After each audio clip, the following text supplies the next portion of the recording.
నమస్కారం, ఈటీవీ భారత్కు స్వాగతం. మీరు చూస్తున్నారు న్యూస్ టైం. సచివాలయంలో సీఎం రేవంత్ రెడ్డి అధ్యక్షతన కేబినెట్ భేటీ, అసెంబ్లీ బడ్జెట్ సమావేశాల తేదీల ఖరారుపై మంత్రివర్గంలో చర్చ, మరో 2 గ్యారంటీల అమలు తదితర అంశాలపై మంతనాలు. కృష్ణానదీ జలాల వివాదంపై స్పందించిన ముఖ్యమంత్రి రేవంత్ రెడ్డి, విభజన చట్టం ప్రకారమే ప్రాజెక్టులు కేంద్రానికి అప్పగించామన్న సీఎం, బీఆర్ఎస్ చేసిన తప్పులను తమపై వేయాలని చూస్తున్నారని మండిపాటు. నిజాం షుగర్ పునరుద్ధరణపై సీఎం రేవంత్ రెడ్డి సమీక్ష, హాజరైన మంత్రులు శ్రీధర్ బాబు, రాజా నరసింహ, ఎమ్మెల్సీ జీవన్ రెడ్డి. ఫ్యాక్టరీ పునఃప్రారంభ సాధ్యాసాధ్యాలపై చర్చ.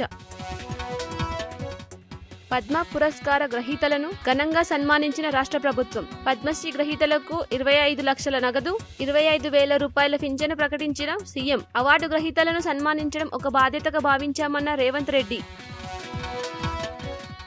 పద్మ పురస్కార విజేతలను ప్రభుత్వం సన్మానించడం హర్షించదగ్గ విషయమన్న చిరంజీవి. నంది అవార్డుల పేరును గద్దర్ పురస్కారాలుగా మార్చడంతో ఎంతో సముచితమని వ్యాఖ్య. కళాకారులు గౌరవించబడ్డ రాజ్యం సుభిక్షంగా ఉంటుందన్న మెగాస్టార్.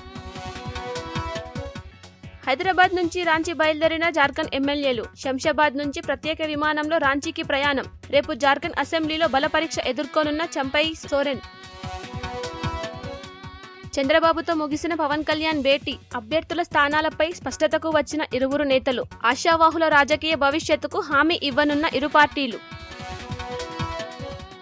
ప్రాజెక్టులను కేఆర్ఎంబీకి అప్పగించేది లేదన్న ఉత్తమ్ కుమార్ రెడ్డి. ప్రాజెక్టుల విషయంలో కేసీఆర్ సర్వనాశనం చేశారన్న మంత్రి. 95,000 కోట్లు ఖర్చు చేసి 1 ఎకరానికి కూడా నీళ్లివ్వలేదన్న మంత్రి.